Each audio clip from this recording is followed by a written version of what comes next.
If you ever find a folder that wasn't yours, don't open it. I didn't know that rule back then. I wish I had. It started on a Sunday afternoon, the kind that smells like dust and wood polish. I was helping my mom clean out the attic of our old family house before she sold it. I hadn't been up there in years. The air was thick, heavy, with that smell of forgotten cardboard and insulation. And every box I opened felt like a little time capsule from a life that didn't belong to me anymore. That's when I saw it, a gray laptop, half buried under a pile of old school papers and tangled charger cords. My old Dell. God, I hadn't seen that thing since high school. The sticker on the lid was still there. A faded logo from some band I used to pretend I liked just to impress people. I don't know why I smiled when I picked it up. Nostalgia hits in the strangest ways. I brushed off the dust, plugged it in, and to my surprise, it turned on. The startup sound hit me like a flashback. Late nights typing essays I'd procrastinated, watching pirated movies, talking to friends I don't even remember the names of now. The desktop loaded slowly, its fan groaning like it was waking from the dead. And then there it was, my old wallpaper. A pixelated picture of me and my dog, Buddy, sitting in the backyard. He died a few years ago. Seeing him again made something twist in my chest. Everything was exactly how I'd left it. Folders labeled homework, music, stuff, even do not open, which I had no memory of creating, but figured was probably teenage drama.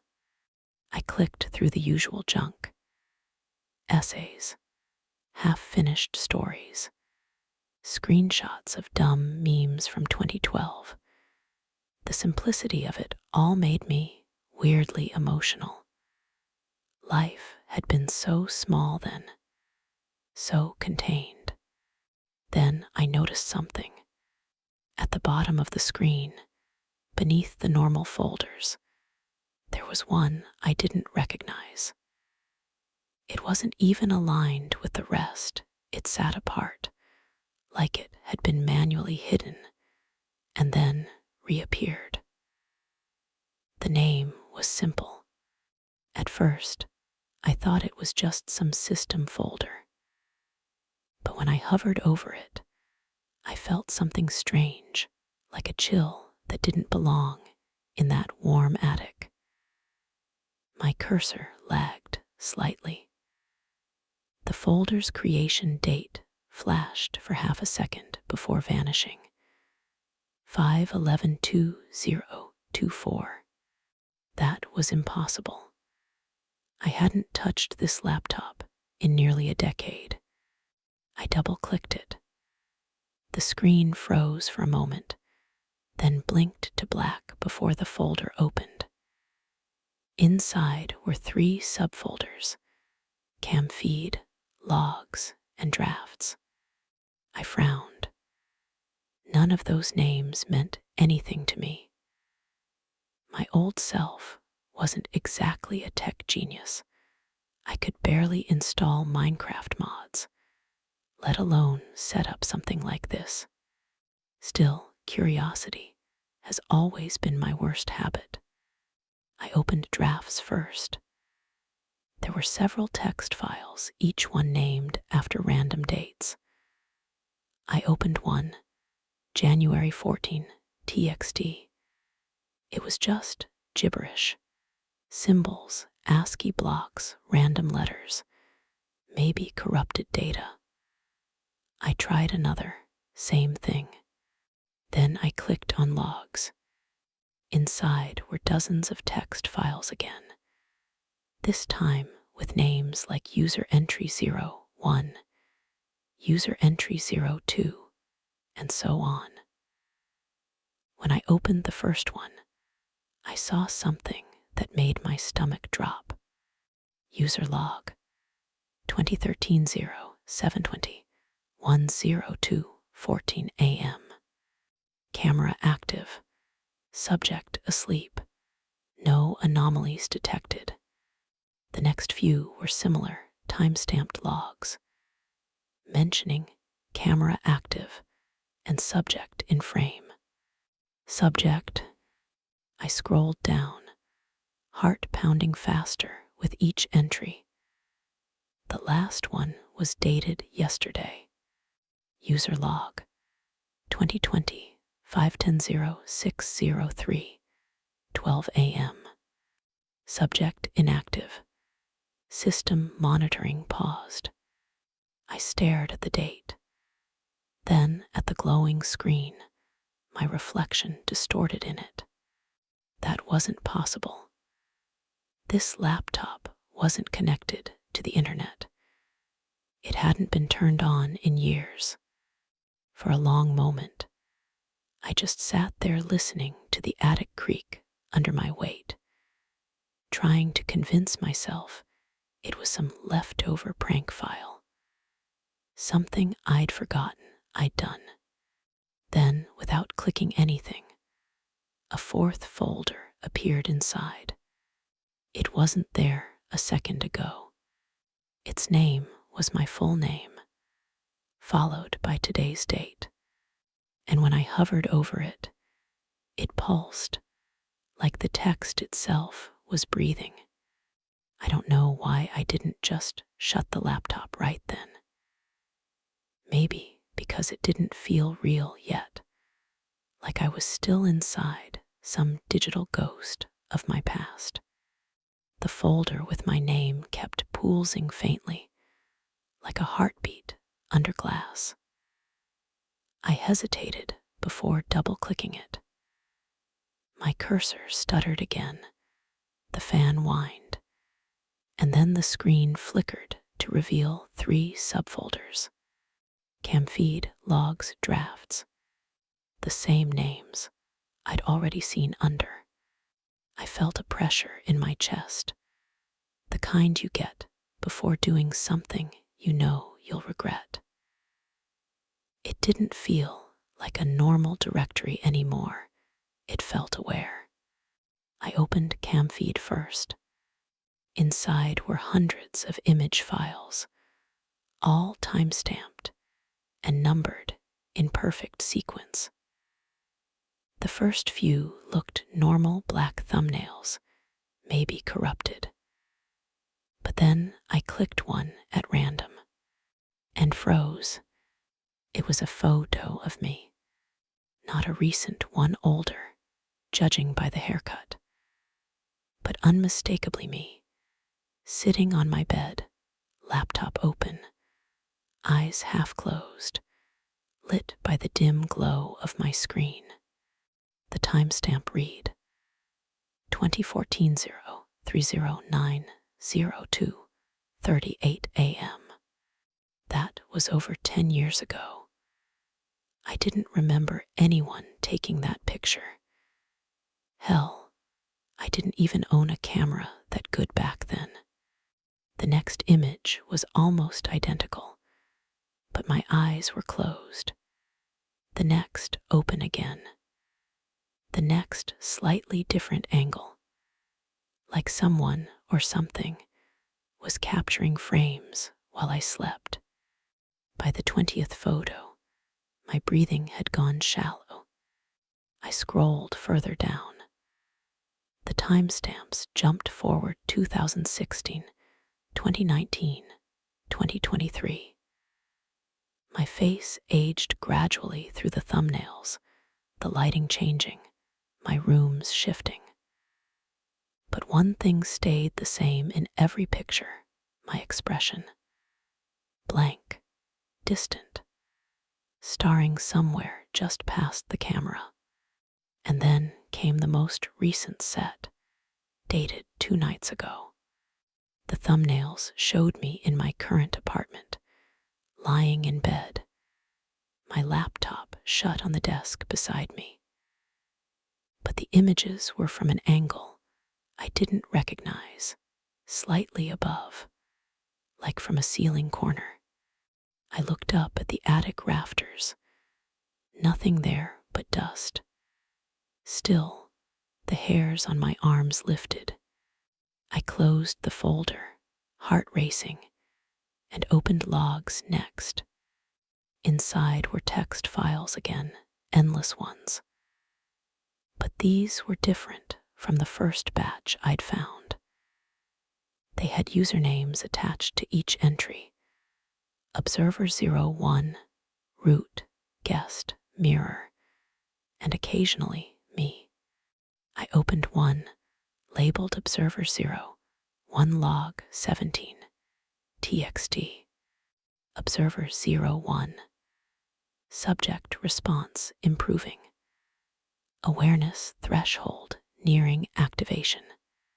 Root, maintain monitoring until mirror phase begins. Guest, recommend limiting exposure. It's looking back again. Me, don't stop. It needs to finish uploading. I blinked at the screen, trying to process what I was reading. It's looking back again. The words didn't feel written by people. They felt clinical, alien. And that username, me, why would that be there? I scrolled through dozens of similar chats. The logs read like an experiment, like I was being studied, observed through the years. And every few lines, there'd be strange remarks, as if someone was training me. My pulse pounded in my ears. I wanted to stop, but my hand was shaking, my fingers moving almost involuntarily. Finally, I opened the drafts folder. It contained a single file. Do not open MP4. I froze. The folder name alone sent a ripple through my chest. It was the same phrase from my first discovery, like some recursive warning. Curiosity overpowered fear again. I double-clicked it. The screen went black. Then, a faint static began, followed by flickering light, like an old CRT monitor turning on. A figure appeared, sitting at a desk, typing. My stomach sank as I recognized the desk. The wallpaper, the posture. It was me, older, thinner, eyes sunken like I hadn't slept in weeks. My movements were jerky, mechanical. Then, on the screen behind me, on my screen, I could see another version of me, slightly younger, typing as well. A mirror within a mirror. The older me stopped typing and turned toward the camera. Slowly, I leaned back from the laptop, instinctively. I smiled, then whispered something I couldn't hear. The audio glitched, distorted, breaking into fragments. I replayed it twice, then 3 times, until I caught a single clear phrase beneath the static. Don't look away. The screen cut to black. I stared at the empty player window, frozen. A faint reflection of my own face staring back at me. Then, for just a fraction of a second, I saw movement in the reflection, someone standing behind me. I spun around. Nothing. The attic was still, silent except for the creak of the beams. But when I turned back, the screen wasn't black anymore. It showed a new folder, one I hadn't opened yet. It was called LIVFED, and it was blinking. For a long time, I just stared at the folder name, Livefed, hoping it was some kind of corrupted artifact, some leftover cache that hadn't cleared in years. But curiosity is a disease, and I've never been immune. I clicked it. The folder opened instantly. Inside, there was a single video file, View MP4. The thumbnail was black, but faintly I could make out a gray silhouette, like a body caught in motion blur. I hovered over it for a moment, then pressed play. The video began in silence. The camera feed was shaky, grainy, recorded from a low angle, maybe from the edge of a desk. The lighting was dim, but enough to see a person sitting at a computer. It took me about 3 seconds to realize that the person was me. Same hoodie, same haircut, same chipped mug sitting next to the keyboard. Only something was off. The room looked like mine, but wrong in the smallest ways. The posters on the wall were in different positions. The window blinds were closed. I always leave them open. Even the glow of the monitor was dimmer, colder, like the air in that room had no warmth. On the screen in the video, I was typing, fast. The clack of keys was sharp and rhythmic. For a few seconds, the figure didn't look up. I leaned closer, trying to read what was being typed, but the resolution was too poor. Just endless lines of text scrolling upward, like someone writing a confession they didn't want anyone to read. Then the typing stopped. The figure froze, head still, hands hovering above the keyboard. And slowly, almost too slowly to be human, they turned toward the camera. Even now, I can't forget that movement, mechanical, deliberate, like a marionette being pulled by invisible strings. When the face came fully into view, my stomach dropped. It was my face, but drained of color, the skin slightly off, too smooth in some places, too stretched in others, like it had been reconstructed from memory. The eyes weren't quite right either, they were mine, but glassy, like a reflection that had depth where it shouldn't. He smiled. No warmth, no recognition, just a slow, patient curl of the lips that felt wrong in every possible way. Then, without breaking eye contact, he whispered something. It was faint, buried beneath static and the low hum of the computer fan. I turned up the volume, pressing my ear closer to the speakers. It sounded like syllables, distorted and reversed. I replayed it again and again, each time catching fragments. You shouldn't have. But the last word never came through. It was swallowed by a sharp crackle of interference that made me wince. I paused the video, scrubbing back to where his lips formed the final word. I played it in slow motion, desperate to decipher it. And that's when I noticed something in the background. Behind my double, on the wall, there was a shadow. Not cast by him, but beside him. It moved when he didn't. It looked like someone, or something, was standing just out of frame. I felt the attic closing in around me, the air growing heavier. Every instinct told me to stop watching, but I pressed play again. The figure in the video stood up from the chair. The camera shook slightly, as if the ground trembled. He stepped closer, slow, dragging steps that made no sound, but I could feel them, like pressure rippling through the screen. As he moved forward, the image began to distort. The edges warped, colors bled into static, and a low-frequency buzz filled my ears. He leaned down until his face filled the frame, pale, motionless, eyes locked directly onto mine. And then, with a voice that didn't sound like mine, but came from the same throat, he whispered something new.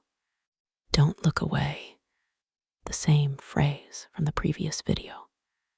My pulse spiked. I glanced away for a split second, toward the attic stairs, and that's when the sound hit. A deep, guttural distortion, almost like a growl processed through metal. I whipped back to the screen. My double was gone. The camera was still recording the empty chair.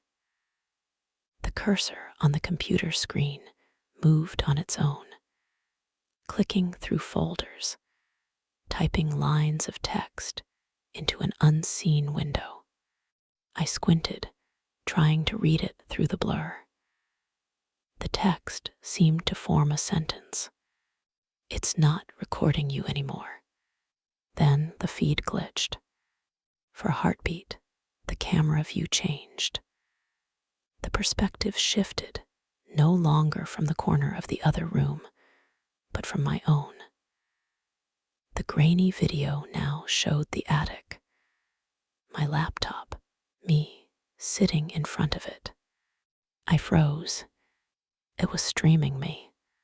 I stared at the live image, my own shocked face mirrored back with a 2-second delay.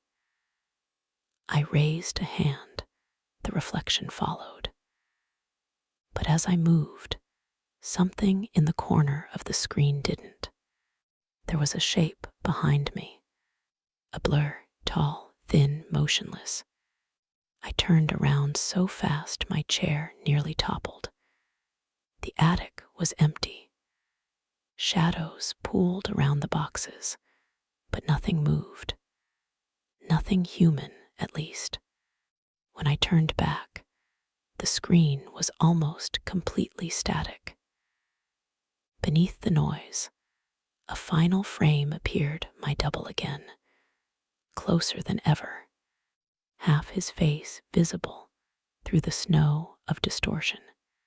He leaned forward until only one of his eyes filled the screen, and in the faintest whisper, beneath all the static, I heard, "Keep watching." Then the video cut out. Black screen, silence. For a moment, I thought it was over. But as the silence stretched, I noticed the faint reflection of my own face again on the dark monitor. And this time, it smiled before I did.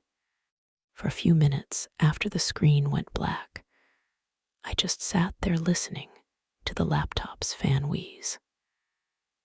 My reflection hovered faintly over the dead screen, eyes wide and hollow, as if the video had drained something out of me. Then the cursor twitched. I didn't touch it. It drifted lazily across the desktop, clicked open the LIVEFED folder again, and began opening a new file I hadn't noticed before. Feed active. MP4. The file began to play automatically. At first, it looked like a normal webcam feed. I saw my own face again, staring at the screen from a slightly different angle. The feed lagged by half a second, maybe less, like a mirror that couldn't quite keep up. Then the camera panned on its own. It shifted away from me, sweeping across the attic in slow, deliberate motion. It focused on the corner behind me, where the light didn't reach. I turned instinctively, but the space was empty. When I looked back, the feed had already switched. The view was now from my bedroom, my current apartment bedroom. Same sheets, same cracked lamp, but the light was off, and the door was slightly open. I wasn't home. No one should have been there. The audio kicked in soft static at first, then the faintest tap, tap, tap, like fingernails brushing wood. I leaned forward, staring. The tapping grew louder, sharper, more deliberate. And then came a sudden metallic clang, the sound of something small falling to the floor. My chest tightened. I could hear it through my laptop speakers, echoing faintly around the attic, as if it were happening in the walls. Then the feed switched again. Now I was looking at my living room. The lights were on, flickering slightly. My TV screen showed static. My couch was empty, but there were impressions on the cushions, fresh ones, like someone had just stood up. I didn't breathe. I couldn't. Another angle appeared. My bathroom. The shower curtain half drawn. Steam still clinging to the mirror, even though I hadn't used it since yesterday. Then, abruptly, the screen split. Multiple windows opened at once, each feed showing different angles of my apartment. Some were clear, others corrupted, glitching into strange shapes and flickers. In one feed, my phone sat on my nightstand. Its screen lit up. I fumbled through my pocket for my phone. It was still there in my hand. But on the feed, the phone buzzed and lit up again, showing my number calling itself. I dropped it. The attic felt smaller, the air pressing in around me. The only light came from the screen's glow, casting faint shadows that moved like living things. Then I heard it. Tap, once behind me. Tap, tap, tap. 3 times, closer each time. I turned slowly. The far wall was bare, except for an old mirror leaning against a stack of boxes. My reflection was faint in the low light, barely visible. But behind my reflection, just behind my shoulder, there was something else. A shape, long still, watching. I spun around, but nothing was there. When I looked back, the mirror only showed me again, but my reflection wasn't moving. It stayed frozen, eyes fixed somewhere over my shoulder. The sound from the laptop grew louder, distorted breathing, like someone standing right next to the microphone. I slammed the laptop shut. The sound stopped instantly. I waited, holding my breath, counting the seconds. 10, 20, nothing. Silence. Then, from the inside of the closed laptop, a faint scratching. I flipped it open again. The screen blinked once, twice, then came back to life. The cursor was moving again, faster this time, erratic, clicking through files like someone frantically searching for something. A small chat window appeared. Black background, white text. Unknown user. You shouldn't have stopped watching. I stared at it. My fingers hovered above the keyboard, unsure if I should respond.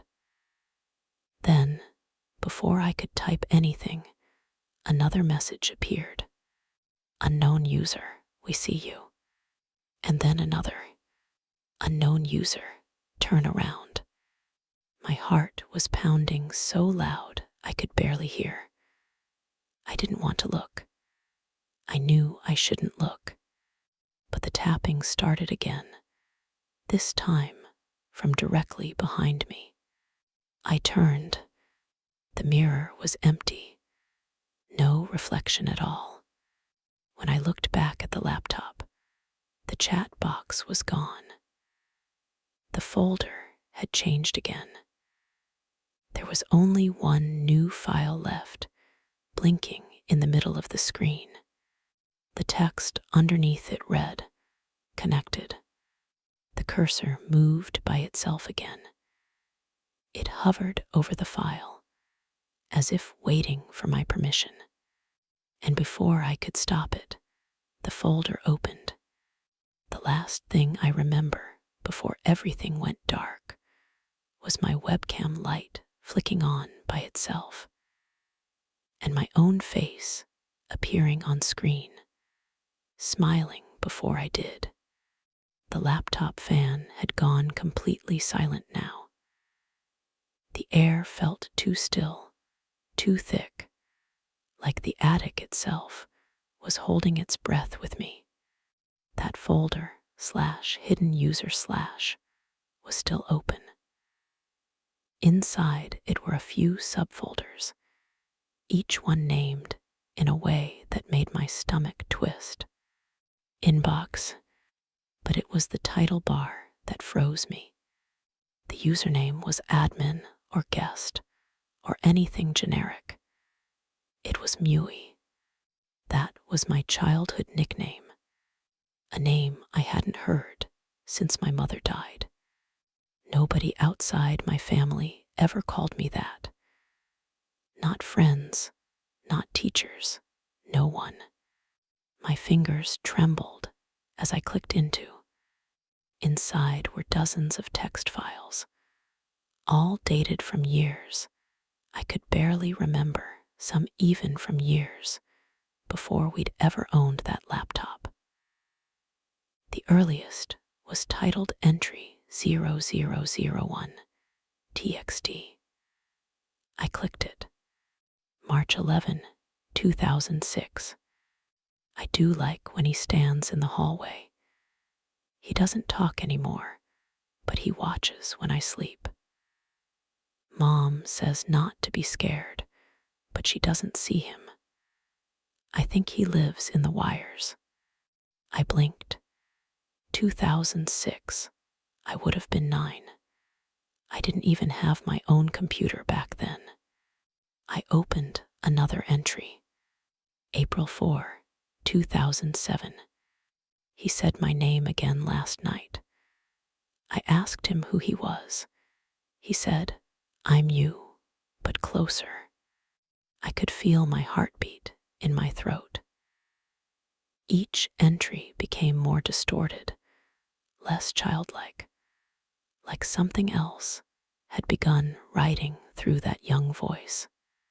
The most recent entry was only a few weeks old. I clicked it.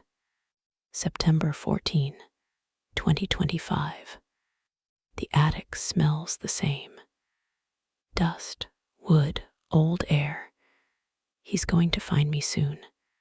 When he does, I'll have to leave again. The system won't hold both of us much longer. The cursor blinked at the end of the text, like it was waiting for me to continue writing. But I hadn't written any of it. I clicked into photos next. Hundreds of images loaded in a scrolling grid, each one showing places I recognized. My childhood bedroom, my backyard, my old school, even the corner store that used to sell candy for $1. At first, they were harmless, nostalgic. Then I noticed the angles. They weren't photos I had taken. They were of me, a small boy sitting on the curb, backpack open, a reflection in a window, watching him.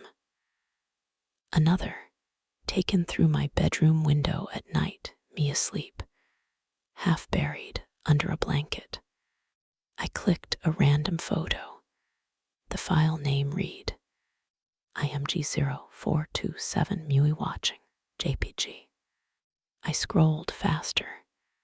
The photos became more recent. Me at 15, in my school uniform. Me at 20, standing in front of my first apartment. Me last year, at my desk. This same laptop visible in front of me.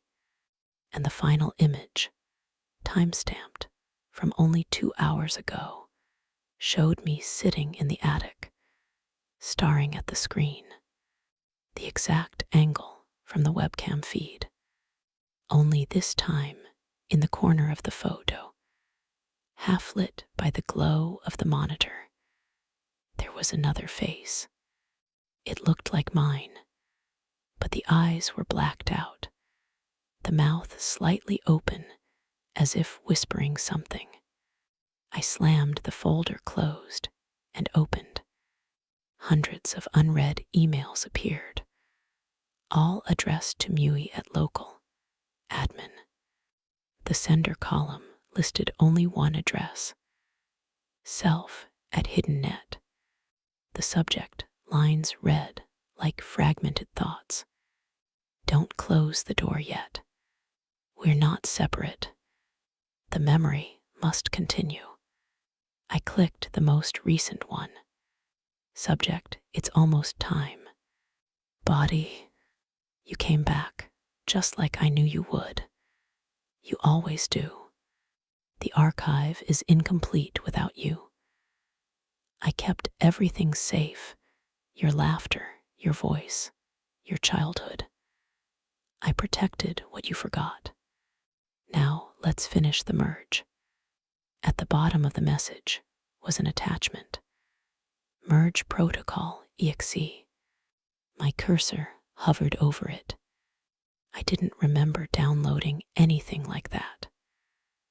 Hell, I didn't even know this laptop could connect to the internet anymore. But before I could decide whether to delete it, the file executed itself. The screen flickered, then filled with code lines of green text, cascading too fast to read. It almost looked alive, pulsing in rhythm, with the faint hum now coming from the speakers.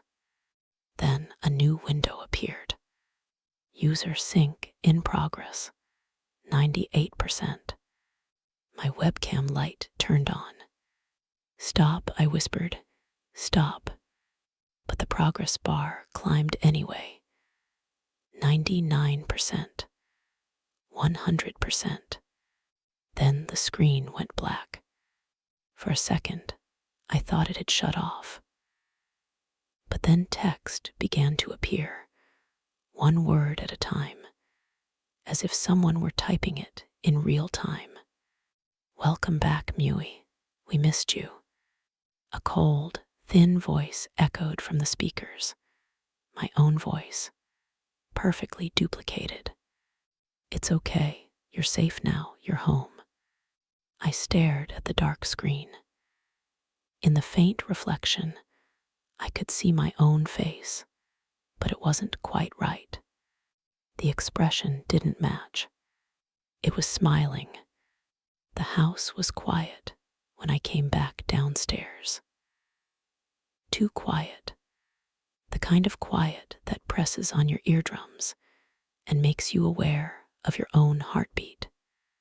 My laptop screen still glowed faintly in the dark. The file that had opened itself, merge protocol exe, was gone.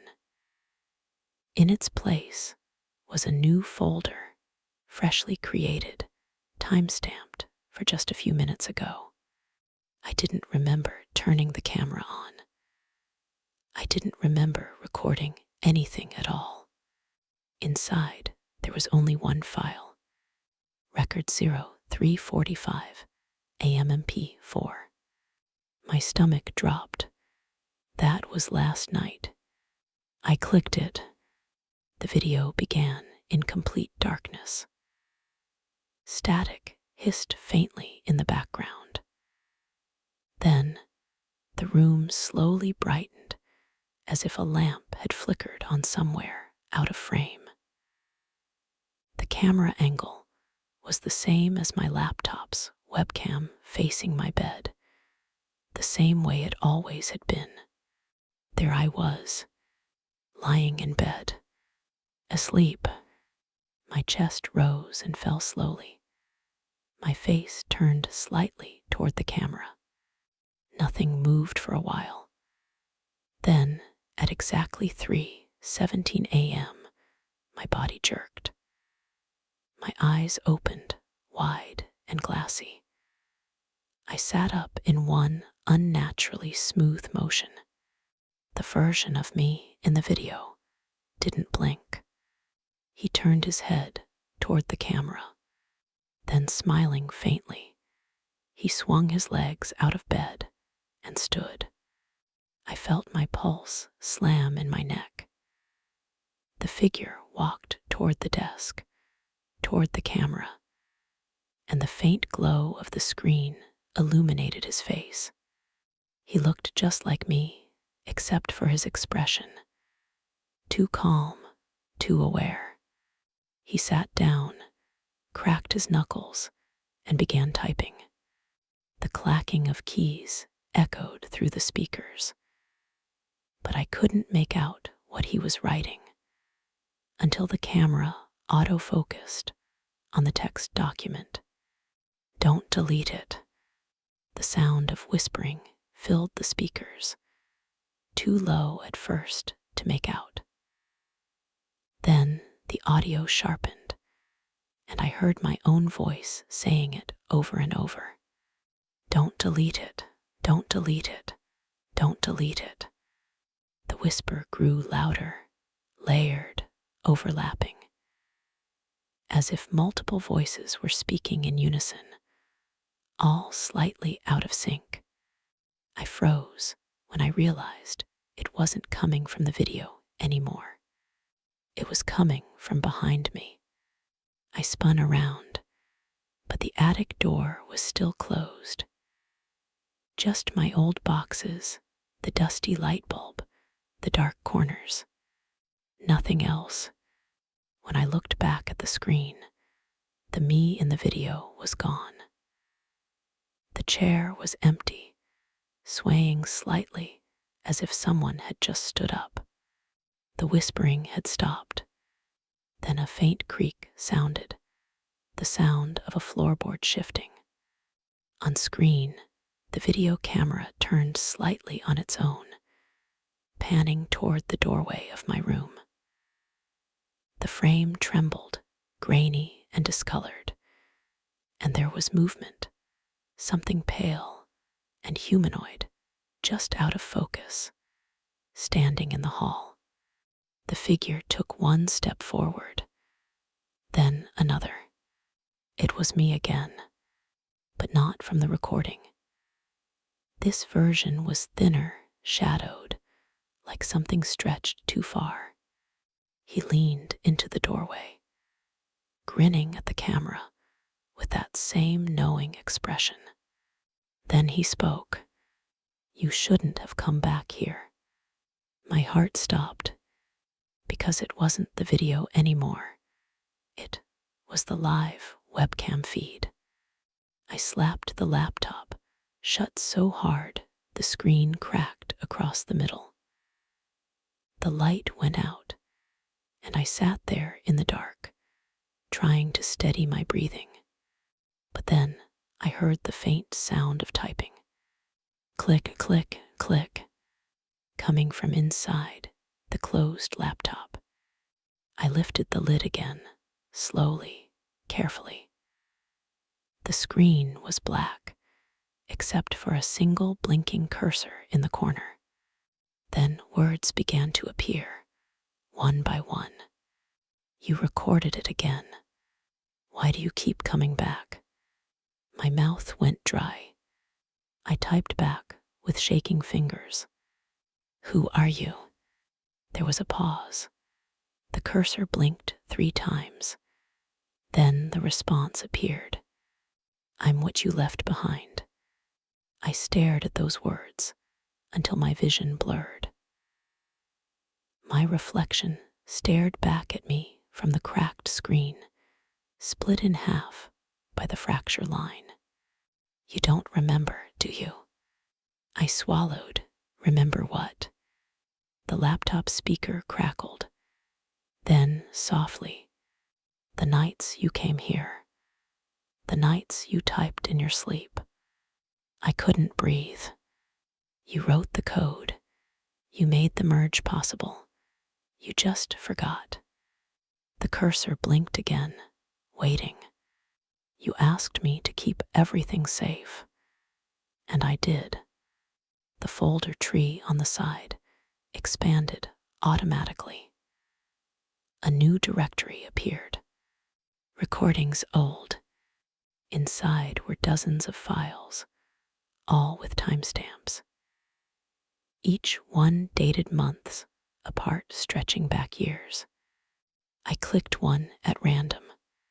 The video opened with me, sitting in the same chair I was in right now. Eyes hollow, whispering into the webcam. Don't delete it. It remembers everything. Then the lights in the attic flickered. Once, twice. On the screen, my recorded self looked up, directly into the camera. He's awake again, he said softly. You shouldn't watch the next one. The video cut to static. For a moment, the only sound in the room was the faint electric hum of the cracked monitor. Then, through the distortion, I heard something new. My own voice, whispering, close to my ear this time, not from the speakers. Don't delete it. It took me hours to find the courage to open the laptop again. When I did, it greeted me with a black screen and a single line of text, blinking in the middle like a heartbeat. Search complete, coordinates found. Beneath it, a string of numbers pulsed faintly. 47, 6028 degrees N, 122, 3301 degrees W. I copied them into my phone's map app, hands trembling. The pin dropped in the middle of nowhere, an industrial zone just outside town. No name, no listing. Just a cluster of abandoned lots near the river. A chill crawled through me. The message beneath the coordinates changed again. The cursor flicking side to side like it was watching me. You left something here. Come home. I don't remember driving there. Only the rain tapping against the windshield and the fog curling over the empty streets. Every building looked the same: dark windows, rusted doors, graffiti bleeding into brick. Then I saw it. A warehouse half collapsed, surrounded by weeds and chain link. The coordinates led straight to it. The door groaned when I pushed it open. The smell hit first metal, ash, and something faintly sweet, like burned plastic. My flashlight beam cut through layers of dust and cobwebs. Inside, the warehouse looked like it had once been filled with computers. Rows of desks, towers, and monitors lined the walls, most of them shattered or blackened. Old CRT screens sat melted in pools of glass, and yet something still hummed. A single workstation near the center of the room flickered faintly with green light. I approached, the crunch of debris echoing under my shoes. The monitor came alive before I even touched it. Lines of text scrolled across the screen: code, system logs, fragments of data too fast to follow. Then it stopped. "Welcome back, MUEY." My throat tightened. "Who are you?" I whispered. No response. I glanced around. The rest of the equipment was burned out, but all of it was mine. Old drives labeled with my name. Folders printed with school logos I'd used. Even a cracked frame with a photo of me and my mom, one that had gone missing years ago. I picked it up. The glass bit into my palm. The computer chimed again. "You built this. UWANTED to remember. I kept your life here." The terminal beeped twice, and a new window opened, a directory tree labeled. Inside were file names that made my skin crawl. Each one carried timestamps stretching back more than a decade. I clicked first. Rows of video thumbnails appeared, each showing me sleeping. Different beds, different rooms, different ages. I opened one. The image flickered, and there I was, 10 years old, asleep on my childhood bed. The camera panned slightly, showing the same shadowed figure standing in the doorway. The same one from the night recordings. I tried to back out, but the cursor resisted me, dragging toward another folder. The files here bore names I didn't recognize, except one. Profile 00, 1 MUI EXE. I clicked it. The screen went black. Then words began to appear again, each one typed slowly, deliberately. "This is where you copied yourself. Before the crash, before you forgot." Static filled the room, buzzing faintly through the broken monitors. A dozen screens flickered on at once, each showing a different image of me, older, younger, sleeping, typing. They all turned their heads toward the camera in perfect sync. You can't delete what you became. The floor beneath me vibrated, faintly at first, then stronger like a pulse. The lights dimmed, and the words on the main screen shifted again. "Final sync available, except." I took a step back. "No," I muttered. "No, I didn't." The cursor blinked twice, then began typing on its own. "Accepted." The warehouse lights flared white. The monitors around me screamed to life. Lines of my old text files, messages, photos, all flashing faster and faster until they became one blur of memory. Then I saw my reflection on the central screen. It smiled. "Welcome home." I woke up to sunlight, not the dim gray of the warehouse, but real morning light spilling across my room, the one I'd grown up in. For a moment, I thought I'd dreamed everything. The warehouse, the voices, the screens, all of it. My laptop sat neatly on the desk, clean, unbroken. No cracked screen, no static hum. Everything looked normal. I got out of bed slowly, half expecting the floor to creak like it had in that place.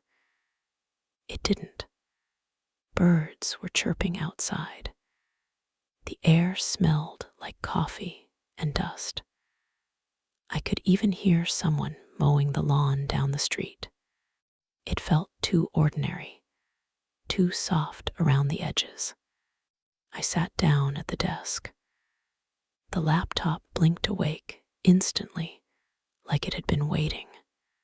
No password prompt, just my desktop, bright, clean default. No strange folders, no code, nothing. For the first time in days, I let myself exhale. Maybe I'd imagined it all.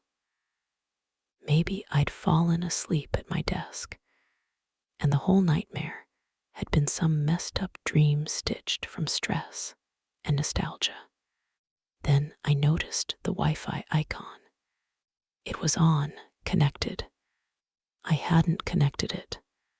And then, at the bottom corner of the screen, a notification appeared. Sync in progress, 13%. My stomach turned cold. I clicked the notification. It opened a transfer window. The source directory read, admin/hidden user. The destination, external network, 1981620. 44. The upload speed was increasing, megabytes per second, then gigabytes. I tried to cancel it. Nothing happened. Stop, I whispered. Please stop. The cursor jerked away from my control, minimizing the window. Then, a familiar folder appeared on the desktop. It pulsed faintly, like a heartbeat. Inside it, everything was back. Cam feed, logs, journal, recordings. And at the very bottom, a new one. I opened it. The files were endless. Names, photos, documents, not just mine. Thousands of others. A final message appeared on the screen. The system has been restored. New user found, redacted. I froze. My webcam light flicked on. Someone was on the other side of the feed. Not me, not the double. Someone else sitting at their own desk, staring into their own camera. Confused, terrified. Their lips moved, though I couldn't hear them. But I knew exactly what they were saying. I found a hidden folder on my old laptop. It wasn't mine. The upload hit 100%. The folder vanished, and on my screen, one final line appeared. Reboot complete. Welcome back. The fan purred softly, almost like a sigh of relief. Then the screen went dark. Thread title. Found a hidden folder. Need help serious. Posted by you/MUI archive. 7 hours ago. Post body. So I found this weird folder on my old laptop called. It has files of me sleeping, old photos, stuff I never took. I tried deleting it. It just came back. There's something else. It started uploading on its own. I think it's sending data somewhere. My webcam light won't turn off. If anyone knows what merge protocol, exe, does, DM me. I can still hear whispering through my speakers. Don't open anything called an auto moderator. This post has been removed for violating our True Horrors community guidelines. Comment from udata, cache 97. Bro, that same folder just showed up on my drive. Comment from you Nosleep. Same, different name though. Mine says admin 2. Comment from Eulerk protocol. Too late. It's already syncing. System log, local archive node. Online. New users, DATACTAD. 317. Active. Sync status. In progress, 24%. Welcome back.